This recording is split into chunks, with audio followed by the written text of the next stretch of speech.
এরপর এরপর সত্যি আমি আর কাউকে ভালোবাসতে পারিনি। আর কারোর জন্য কোনো ফিলিংস আসেনি আমার।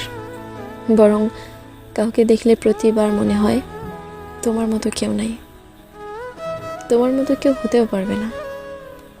আর কারোর জন্য বুকের ধোকানিটাও বাড়ি নেই জানো, যেটা শুধু তোমার জন্য এসেছিল।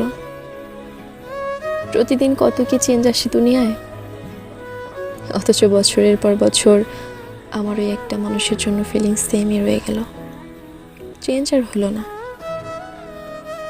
আমরা বাঁচি কয়দিন বলো তো? এই ছোট্ট একটা জীবনে বেশি কিছু চাওয়ার নাই। তোমাকে চাইলাম, সেইটাও পাইলাম না। এটার চেয়ে বড় অপ্রাপ্তি আর কিচ্ছু নাই, বুঝছো? খুব করে চাওয়া জিনিস না পাইলে সব খালি খালি লাগে। আমার সব খালি খালি লাগে, কারণ খুব করে চাওয়া তোমাকে আমি পাইনি। এই জীবনে এই আফসোস আমার যাবে না, কারণ তোমার মতো কেউ নাই, তোমার মতো কেউ হবেও না।